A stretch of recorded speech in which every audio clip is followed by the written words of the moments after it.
February 1944. German High Command, Berlin. 40 supply trains derailed in 3 months. No explosives found. No sabotage detected. Rails intact. Track geometry perfect. The Wehrmacht had a name for it. Der Geist, the ghost. They were hunting an invisible enemy. What they didn't know, the enemy wasn't a person. It was 3 millimeters of steel. This is the story of Dmitri Vulov, the railway engineer who turned geometry into a weapon of war. October 1943, Eastern Front. Picture this. You're standing on a ridge overlooking a railway junction. Every day, German Panzer trains roll past. 40 tanks per convoy, thousands of tons of ammunition. The steel lifeline feeding the Wehrmacht war machine. Your job? Stop them. But here's the problem. Conventional sabotage doesn't work. You blow up a section of track, German repair crews fix it in 6 hours. You plant explosives, they find the crater, execute the nearest village, and double the patrols. You need something different, something they can't see, something they can't fix. That's where Dmitri Vulov comes in. Vulov wasn't a soldier. He was a railway engineer. Before the war, he'd spent 20 years studying the physics of trains, track dynamics, structural integrity, the precise relationship between steel wheels and steel rails.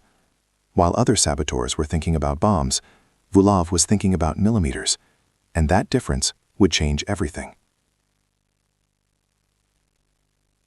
Vulov understood something most people don't. Trains stay on tracks because of precise geometry. The distance between rails, exactly 1,524 millimeters.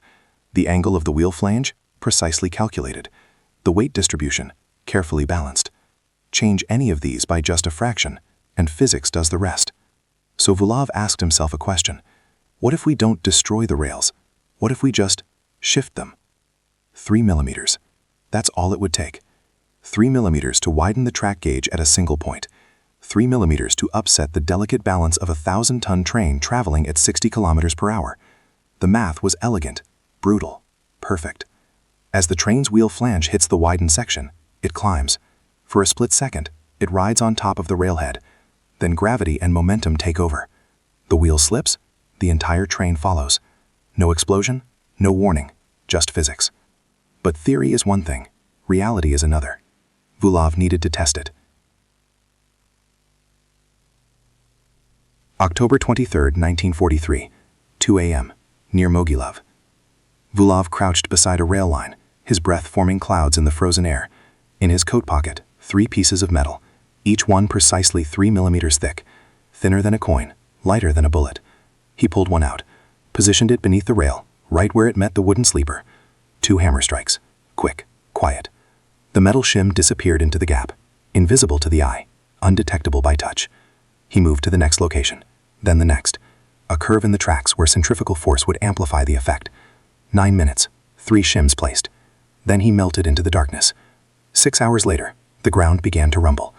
A German freight train, 40 wagons, loaded with Panzer tanks, artillery shells, fuel drums. The thundering heartbeat of the Wehrmacht's advance. The locomotive hit the curve at full speed. For 3 seconds, nothing seemed wrong. Then the lead wheels struck the altered section. The flange climbed the railhead. Physics took over. Metal shrieked against metal. The locomotive lurched violently to the right. The coupling between the first and second car snapped like a gunshot. What followed was chaos. 40 wagons, each weighing 25 tons, concertinaed into each other. Some flipped end over end. Others tumbled down the embankment, spilling tanks and ammunition across the frozen landscape. The sound was apocalyptic. Tearing steel, exploding fuel, the screams of men trapped in the wreckage. When the dust settled, 400 meters of track was covered in twisted metal. 3 Panzer tanks, destroyed. 18 tons of ammunition, lost. And the German engineers who arrived 6 hours later, they found nothing. No crater, no explosive residue, no severed rails. The track looked perfect. They had no idea what had just happened. Vulov stood before a room of partisan commanders, hard men, veterans of brutal guerrilla warfare, men who trusted explosives, not equations. He held up a small metal shim. "This," he said, "can derail a Panzer train." Silence. Then laughter. "Comrade Vulov," one commander said, We need weapons, not toys. Vulov didn't argue. He showed them photographs. The Mogilev derailment. 40 wagons scattered like children's blocks. German engineers scratching their heads. No explosives, Vulov explained. No evidence. They don't know what hit them, and they can't stop it because they can't see it. The laughter stopped. How many shims do you need to place? Another commander asked. 3, maybe 4. Takes less than 10 minutes. And they can't detect it. Not with their current methods. To them, the track looks perfect. The room fell silent. Someone finally spoke. How fast can we train our people? By November 1943, Vulov's technique was approved for widespread deployment across the Eastern Front. The Invisible War had begun. November through December 1943, the derailments multiplied. Near Smolensk, a troop transport carrying 800 soldiers left the tracks, 127 dead. Outside Vitebsk, an ammunition convoy exploded in a fireball visible for miles. Along the Dnieper, a fuel train spilled thousands of liters into a ravine. One after another, German supply lines hemorrhaged. The Wehrmacht's carefully planned logistics dissolved into chaos. And at every wreck site, German engineers found the same thing. Nothing. No bomb fragments, no cut rails, no signs of conventional sabotage. Just inexplicable disaster. In Berlin, the reports landed on desks with increasing urgency. Train 447, derailed. Cause unknown. Convoy 23, lost. Track integrity verified prior to incident. Supply route Minsk-Smolensk, 17 derailments in 4 weeks. No enemy contact reported. The pattern was undeniable, but the cause, that remained a ghost. By late November, German High Command issued emergency directives. All trains on the Eastern Front reduced speed by 30%. Track inspections doubled. Security patrols tripled. But they were fighting an enemy they couldn't see, searching for damage that looked like no damage at all. The invisible Saboteur was winning. February 1944, near Vitebsk.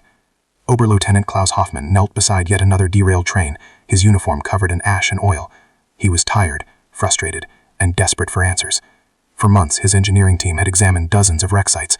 They tested for explosives, analyzed metal fatigue, interviewed survivors. Nothing made sense. But Hoffman was different from other investigators. He wasn't looking for destruction. He was looking for alterations. He crawled beneath a section of rail, 50 meters before the derailment point. His flashlight swept across steel, wood, and gravel. Then he saw it. Tucked beneath the baseplate, half buried in frozen mud, was a sliver of metal, maybe 3 millimeters thick, almost invisible. He pulled it free, studied it. His hands began to shake. This wasn't shrapnel. It wasn't debris. It was precision-cut steel, deliberately placed. Hoffman stood up, his mind racing through the implications. If you placed this beneath a rail, it would widen the track gauge, just slightly, just enough. He ran the calculations in his head. A 3 millimeter deviation at speed would cause the wheel flange to climb. The train would derail.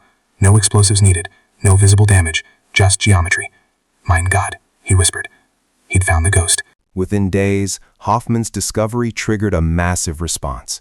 Every rail line on the Eastern Front became a crime scene. Inspection teams crawled along thousands of kilometers of track, searching for tiny metal shims. The directive was clear. Check every rail, every sleeper, every bolt. For a brief moment, it worked. The number of derailments dropped. German commanders breathed easier.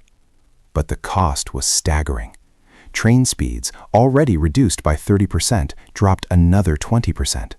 Inspection delays backed up supply convoys for days. Critical ammunition sat in rail yards while engineers searched for pieces of metal thinner than a pencil.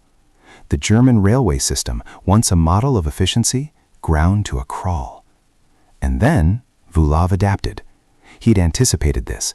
The Germans had found his shims? Fine, he'd changed the placement. Instead of obvious locations like rail joints, he moved the shims deeper, beneath tie plates, inside packed ballast, places that required invasive searches to find. But his real breakthrough was more subtle. He didn't just widen the track, he changed the rail angle. A fractional tilt, barely perceptible to the naked eye, but enough to destabilize a fast-moving train. By March 1944, the derailments resumed. German engineers were back to square one. They knew what to look for now, but they couldn't find it. The chess match continued. By August 1944, the cumulative impact was devastating. German transport capacity on the Eastern Front had dropped 60% compared to the previous year. 60%.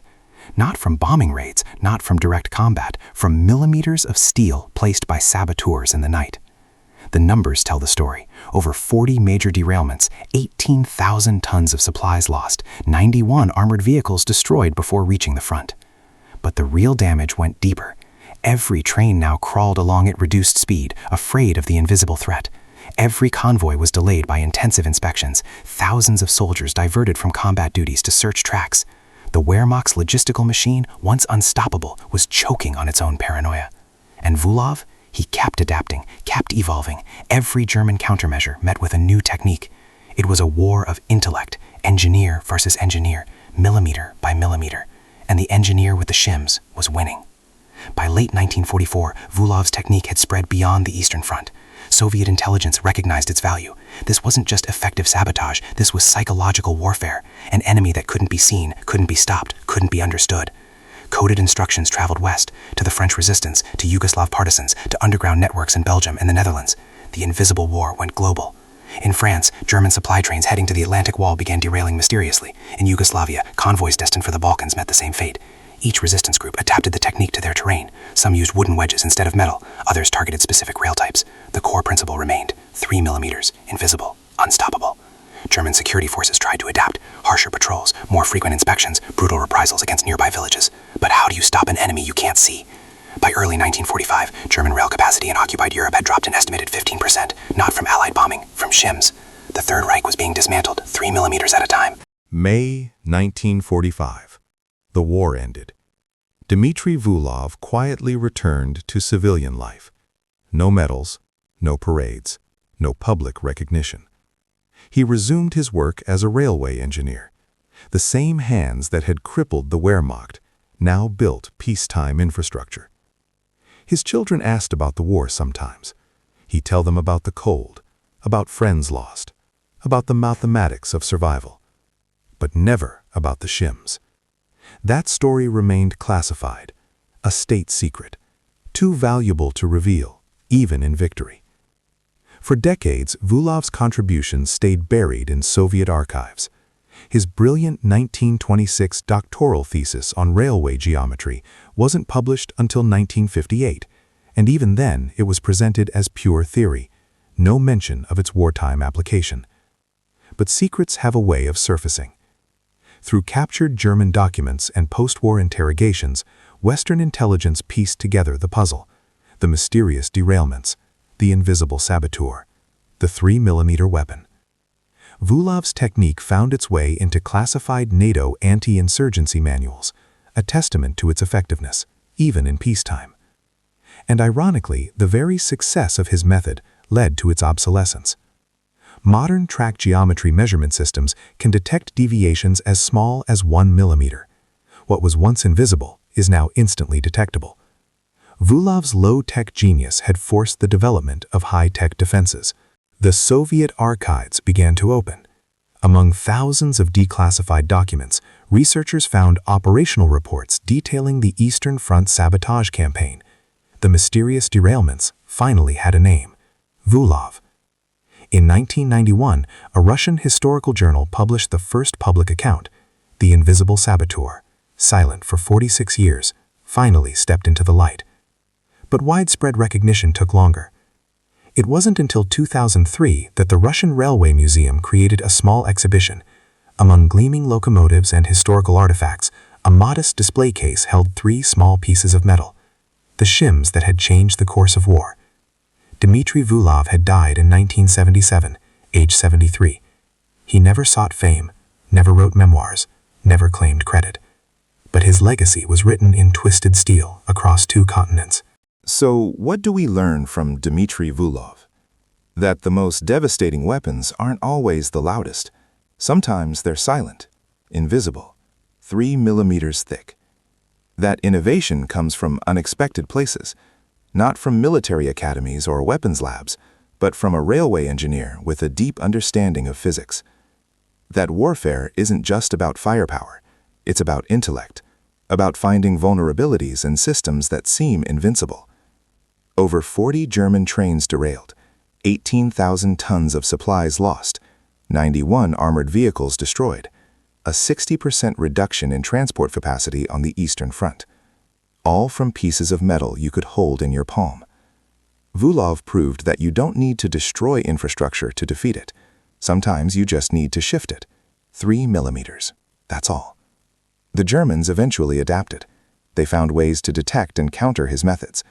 Modern technology has made the technique obsolete.